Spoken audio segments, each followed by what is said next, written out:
All right, let's start. And today we're going to introduce the concept of validation and verification of a continuous model. Well, first I wanted to give you the overview, and we're going to use the two words mistakes and error different in this course. And then we're going to look for the half of the modeling process. Last lesson, we learned that the problem solving loop. We're going to look at the reverse loop called the verification and validation loop. And then we're going to look for an example. How do we convince you we get the right answer?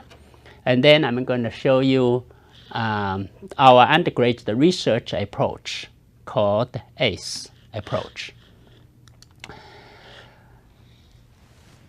Well, let's first look at the difference between a scientific problem, in a real scientific problem, well-defined problem, and the problem you learned in the textbook and the true real-world problem. Just look at a few examples. Well, a well-posed scientific problem, typically you suppose have a correct answer.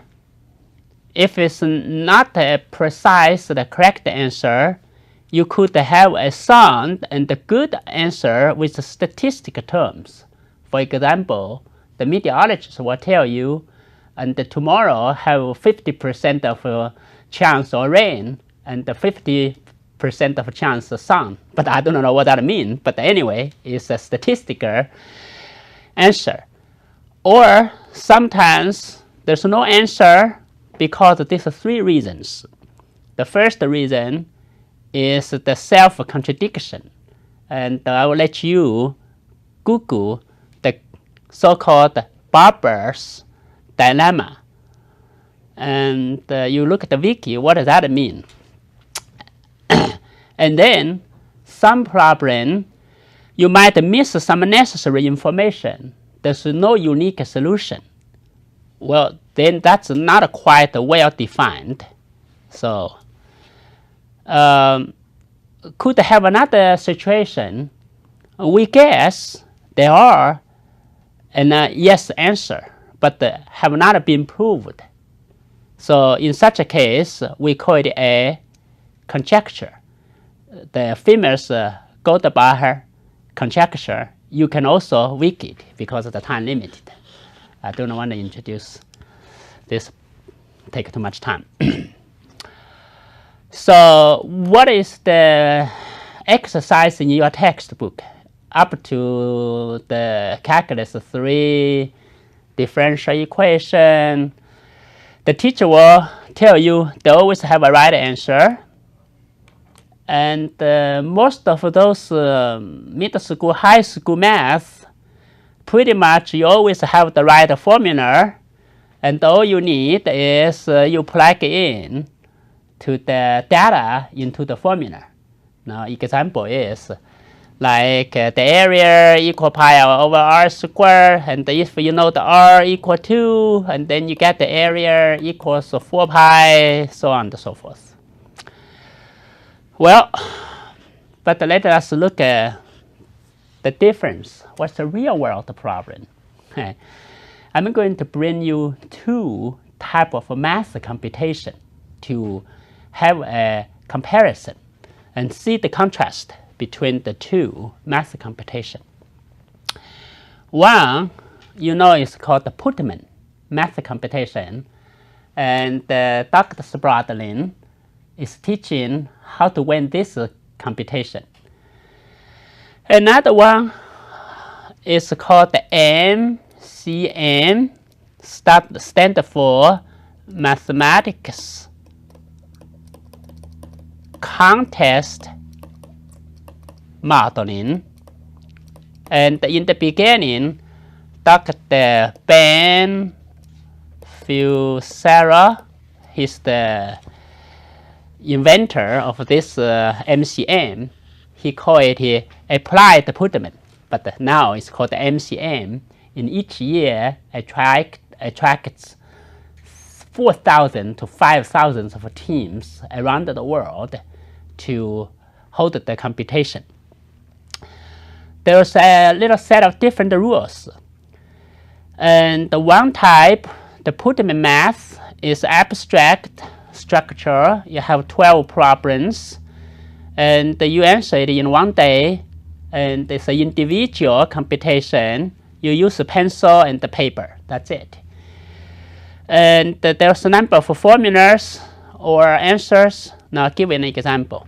I just solved one. This is a unity circle. The radius is 1. And you know the length of 2 chords, L1 and L2. And you know the arc length of this is alpha. And the question is, give me the formula to represent the area I shaded up here in terms of the L1, L2, and alpha. That's a tough question. It'll take me 5 hours to finish it. And that's a typical question in Putamen. But in the MCM, look, the difference, you have 3 days, you got a team of 3 students, you can have a computer, you have a book, you have internet, you have everything you can get. And there's 4 categories of questions. One is discrete kind of modeling, another is continuous modeling. Well, let's look at some questions. Well, how do they judge you got a good model or bad model? Besides the correctness, the accuracy, they measure you by the quantity of output divided by input. And input include the complexity and in accessibility of mathematics, they basically is the difficult level. The more math you can access, the easier it becomes. For example, you have a formula or a pattern, example like that. But the output is about the clarity, explain, and the concise of your result, but most of the time is the accuracy of your prediction. Let's look at this example. That's a very interesting question. Let me see. Okay, here you go. It's about the biting midge. It's an insect. We need to classify. And this professor, Gregan and Worth, they are doing field work and captured 18 of those biting midges. They all agree 9 of them are the midges belongs to the antenna-dominated species, in short, MA. A stands for antenna. Another 6 belongs to wing-dominated species, then it's MW. M stands for midge, and W is the wing now. So the total have 18. You got the 9 belongs to the MA, 6 belongs to the WA, MW. They know that. But there's 3 left over. The 3 left over, they don't know which way they should be belongs to. That's the picture.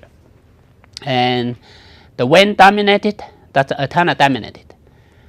So all they get is the length of the wing and the length of the antenna. They look, that's the antenna length on the horizontal line. Give you like that, 1.6 millimeters.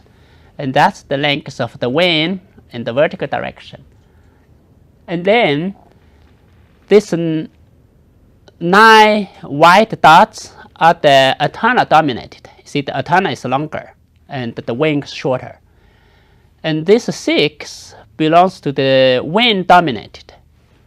Now the question is 3 left over.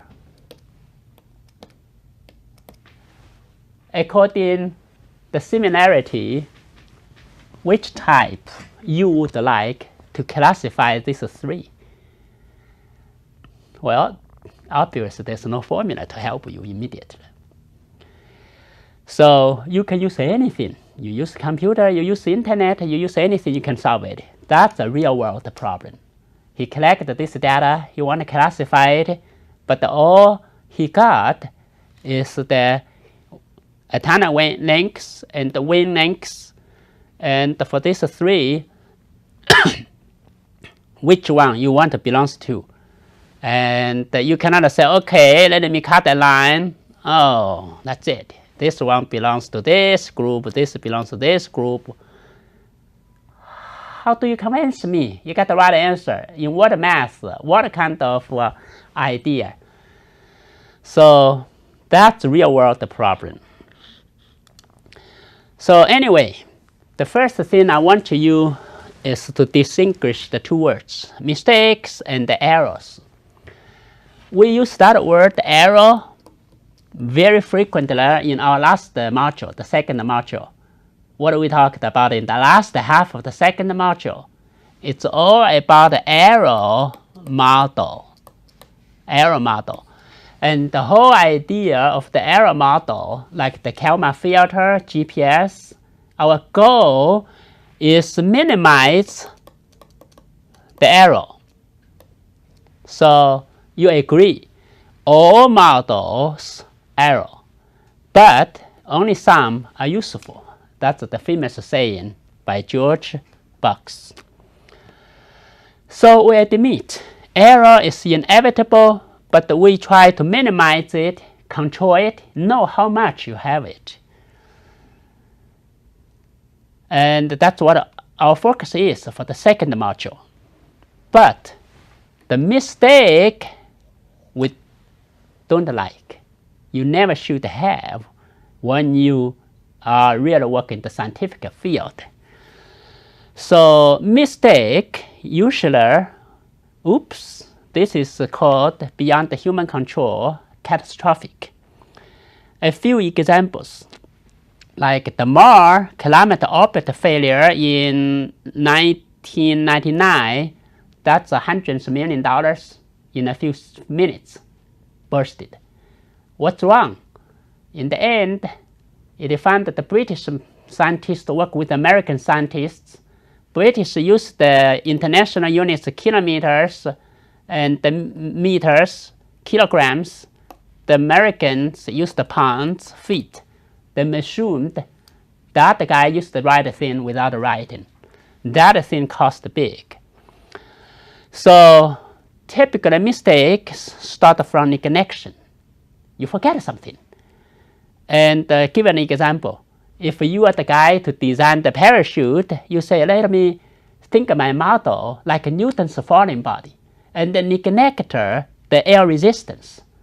So that's a little bit dumb. In a common sense, you know, that cannot be neglected. However, in Newton's falling body, if I'm falling down this pane, of course, it's okay. I can neglect the air resistance. So that should not happen. So anyway, we need a system engineer process to help us to never make those kind of mistakes. That's the reason of the